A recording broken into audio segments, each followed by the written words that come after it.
बिस्मिल्लाहिर्रहमानिर्रहीम अस्सलाम वालेकुम। उम्मीद आप सब ठीक ठाक होंगे और खैरियत से होंगे। तो आज आपके साथ एक और नई वीडियो के साथ हाज़िर हुई हूँ और एक नई टिप लेकर आई हूँ। इंशाल्लाह आपको ये टिप भी बहुत पसंद आएगी। सबसे पहले तो ये तरीका मैं आपको पहले भी बता चुकी हूँ कि जब वो जो हम पानी डालते हैं ना कपड़ों में, उसमें पानी में स्प्रे के अंदर थोड़ा सा कम्फर्ट डाल दें तो उससे कपड़े ना बहुत अच्छे हो जाते हैं और खुशबू बहुत अच्छी हो जाती है। कपड़ों में इतनी देर तक महक रहती है और जो है ना बिल्कुल भी मतलब से जो पसीने की और एक अजीब सी स्मेल आनी शुरू होती है ना, वो काफ़ी हद तक नहीं आती और कपड़े काफ़ी महके महके से रहते हैं। तो आज मैं आपको ना बताऊंगी कि हम सर्दियों में जो खद्दड़ के सूट इस्त्री करते हैं ना, जो कि बहुत मुश्किल काम है और ज़्यादातर तो लोग जो है वो धोबी वगैरह को ही भेज रहे होते हैं कि वहीं से अच्छी से इस्त्री होके आ जाएगी और अच्छी से क्रीज वगैरह बन जाएगी। तो ज़्यादातर तो जो है घर में मैंने देखा है घरों में कि धोबी के पास ही कपड़े जा रहे होते हैं कि घर में इतनी अच्छी इस्त्री नहीं होती। लेकिन आज जो आपको तरीका बताऊंगी ना, इस पे अगर आपने अमल किया तो इंशाल्लाह बहुत अच्छे तरीके से आपके ना खद्दड़ के जो मोटे कपड़े होते हैं वो घर में ही इस्त्री हो जाएंगे। तो ये देखें, मैंने पहले जो है ये धुले हुए कपड़े हैं, बिल्कुल फ्रेश धुले हुए, और इन पे मैंने पानी डाल के इनको इस्त्री करने की कोशिश कर रही हूँ। तो ये देखें कि कपड़ा इस्त्री के साथ भी चिपक रहा है, इधर उधर हो रहा है और इस्त्री भी नहीं हो पा रही ना, क्योंकि जो मैंने पानी डाला है ना वो सिर्फ पानी जो है कपड़े के ऊपर ही मौजूद है और वो इस तरीके से सूख रहा है। मतलब अंदर तक जो धागे होते हैं ना, पानी वहाँ तक नहीं है। इसकी वजह से ना कपड़ा अंदर से तो सूखा है और ऊपर से गीला है। तो इसको हमने क्या करना है, इसका बहुत आसान तरीका है कि ये अगर आपने कर लिया ना तो आप अपने सारे कपड़े और ख़ास तौर पे जो मर्दाना खद्दड़ के सूट बहुत मुश्किल होता है इस्त्री करना, वो फिर आप इंशाल्लाह ये वीडियो देखने के बाद ख़ुद से ही इस्त्री करेंगे। तो इसका तरीका ये है कि आपने पहले कपड़ों को लिया और अच्छी तरीके से जो है ना उस हर जगह उसके स्प्रे करके पानी से उसको गीला कर दिया और इतना गीला किया कि कपड़े अच्छी तरीके से नम हो गए। अब इनको चारों तरफ आपने, जैसे शलवार है तो इसको चारों तरफ मैंने अच्छी तरीके से स्प्रे करके इसको नम कर लिया। अब इसको जैसे हम निचोड़ते हैं ना, तो इस तरह से निचोड़ के और इसको थैली में डाल देंगे। और जो है इसी तरह से शर्ट पे भी, आस्तीन पे, आगे और पीछे, कॉलर पे और सारी जगहों पे अच्छी तरीके से स्प्रे करके शर्ट भी गीली कर लिए। और इसको भी ना जैसे निचोड़ने वाला स्टाइल होता है ना, तो उस तरह से इसको निचोड़ के और इसको भी ना हम ना शॉपर में डाल के तकरीबन 10 मिनट के लिए जो है इसको छोड़ देंगे। तो ये देखें, मैंने दोनों चीज़ों को अच्छी तरीके से गीला किया और उसको थैली में डाल के छोड़ दिया। अब यहाँ पर 10 मिनट हो चुके हैं और मैं जो हूँ 10 मिनट बाद आई, मैंने इनको खोला और सिर्फ इसमें से मुझे शलवार निकालनी है, कमीज़ नहीं निकालनी। आप जब एक कपड़ा निकालें इस्त्री करने के लिए तो बाकी जो कपड़े ना वो थैली के अंदर ही रहने दें ताकि उसमें नमी बरकरार रहे, वरना वो बाहर पड़ के खुश्क हो जाएंगे तो फिर से वही प्रॉब्लम होगी। तो मैंने ये शलवार निकाली है और ये अच्छी तरीके से नम हो चुकी है। देखें, क्योंकि इसमें अच्छा खासा मैंने पानी स्प्रे किया था और अभी अच्छा सा ना कपड़ा अंदर तक जो है ये नम हो चुका है। ये देखें, इसकी सॉफ्टनेस भी आपको ना नज़र आ रही होगी कि कपड़े में अब एक नरमाहट आ गई, क्योंकि कपड़ा नम हो गया है ना।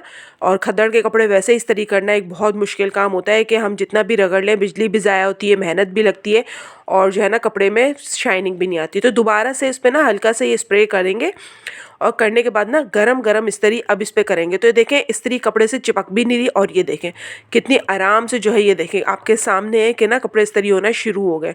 वरना पहले जब मैंने किया था तो इस्त्री पे कपड़ा चिपक रहा था और कपड़ा आगे पीछे हो रहा था, लेकिन अब देखें कपड़ा अपनी जगह मौजूद है, खिसक भी नहीं रहा और आराम से इस्त्री हो रही है। और ये देखें अंदर तक आपको पता चल रहा होगा कपड़े पे कि जो है ये देखें कितनी अच्छी तरीके से, और कपड़े पे ना शाइनिंग भी आना शुरू हो जाती है। बात यह है कि कपड़े चाहे जितने ही पुराना सूट क्यों ना आपके पास, लेकिन अगर उसको अच्छी तरीके से आपने इस्त्री किया हुआ हो ना और उसमें अच्छी मतलब से ठीक ठाक उसके अंदर इस्त्री हुई हुई हो, तो पुराने कपड़े में भी जान आ जाती है और वो लगता नहीं है कि वो पुराना है ना। बस बात यह है आपके इस्त्री करने के स्टाइल में। तो आज जो मैं आपको ये तरीका बता रही हूँ ना, तो आपको बहुत पसंद आएगा इंशाल्लाह। और ये देखें, ये इस्त्री करने के बाद देखें आप कपड़े की लुक देखें, ऊपर वाला देखें, इस पर सल पड़ी हुई है, सलवटें हैं सारी, और जो नीचे वाला है ये देखें बिल्कुल कैसे प्लेन हो गया है ना, एकदम इस्त्री से जैसे आपने बाहर से इस्त्री कराई है। और ये देखें इसकी जो सिलाई है, ये सिलाइयाँ भी आपको वाज़े नज़र आ रही होंगी कि देखें ये भी किस तरह से, मतलब इस पर कोई सल नहीं पड़ा हुआ, कोई इसके ऊपर झोल नहीं आया हुआ, परफेक्ट सिलाई हो रही है। और आपको पता है कि आदमी जब कपड़े पहन के बाहर जाते हैं तो बड़े ही अजीब लगते हैं अगर उनके कपड़े थोड़े से आड़े टेढ़े हों और इस्त्री आगे पीछे हुई हुई और वो सिलाइयों पर अक्सर बेशतर इस्त्री मारते हैं तो उस पर सल पड़ जाते हैं ना, तो बहुत बुरे लगते हैं। तो मैं तो बड़ी एहतियात करती हूँ अपने हस्बैंड के कपड़े इस्त्री करते वक्त। इवन के जब जब जिस ज़माने में शादी नहीं हुई थी अपने अब्बू वगैरह के भी कपड़े इस्त्री करते थे तो बड़ी इसी तरह एहतियात से ही करते थे। तो ये देखें शलवार कितनी अच्छी तरीके से इस्त्री हो गई है और कोई सल नहीं है, कुछ नहीं है, और बिल्कुल जो है ना ऐसा लगेगा जैसे धोबी ने इस्त्री की है। थोड़ी देर के लिए आप इमेजिन कर लें कि आप धोबी हैं और आप जो है ना बस धोबी वाले काम पे लगी हुई हैं। क्योंकि मैंने बात की ना आपसे कि ज़्यादातर मैंने घरों में देखा है कि लोग जो है ना ये मोटे कपड़े घर में इस्त्री नहीं हो रहे तो धोबियों को भिजवा रहे होते हैं कि वहाँ से इस्त्री होके आ जाएंगे। इसी तरह से ना कलफ के कपड़ों में भी मैं भी कलफ वगैरह जो है घर में ही लगाती हूँ। मेरे कोई कपड़ा धोबी के पास नहीं जाता, कोई कपड़ा लॉन्ड्री में नहीं जाता। मेरे सारे कपड़े चाहे वो कलफ वाले हों चाहे वो खद्दड़ के हों, हर किस्म का कपड़ा मैं खुद घर में जो है वो करती हूँ। और इंशाल्लाह आपको ना मैं कलफ किस तरह से लगाती हूँ ये भी आपको बताऊँगी कि मेरा कलफ लगाने का किस तरह से क्या मैं तरीका इस्तेमाल करती हूँ, तो वो भी आपको बहुत ईजी है और बहुत पसंद आएगा। तो ये देखें किस तरह से। अच्छा, इसका एक तरीका और भी है कि अगर आपके पास ना डबल मशीन है, डबल मशीन से मुराद कि एक तो वॉशिंग वाला होता है और एक स्पिनर होता है। तो जैसे आपने अपने कपड़े सुखा लिए ना स्पिनर में, तो उसके बाद भी कपड़े बहुत अच्छे नम होते हैं। तो आप चाहें तो उसी वक्त कपड़ों को थैली में डाल के, क्योंकि थैली में डालना ज़रूरी है क्योंकि वो बाहर रहेंगे ना तो खुश्क हो जाएंगे और खुश्क होने से ना कपड़ा दोबारा से जो है ना अकड़ सा जाता है, जो धागा होता है कपड़े का, तो वो इतनी मज़े की इस्त्री नहीं होती। तो इसलिए ना जैसे ही कपड़े निकले ना तो उनको थैली में डाल लें और थैली में डालने के बाद जो है 10 मिनट बाद उनको इसी तरह से इस्त्री कर लें। तो ये तरीका भी बहुत अच्छा है कि आपको स्प्रे से बच जाते हैं।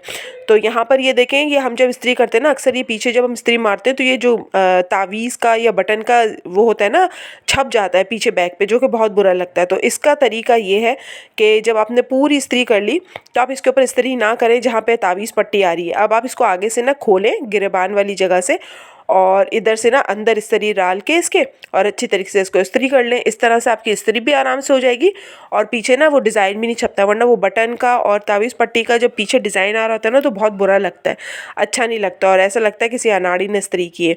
तो ये देखें इस तरह से इसको इस्त्री कर लें और बहुत ईजी तरीके से इस्त्री हो जाता है और पीछे से बिल्कुल भी ख़राब नहीं होता ना, बड़े आराम से इस्त्री हो जाता है।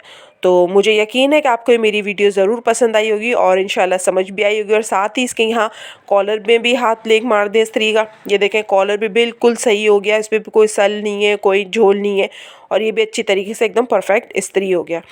तो ये देखें कितनी आसान है घर में इस तरह से मर्दाना कपड़ों को इस्त्री करना।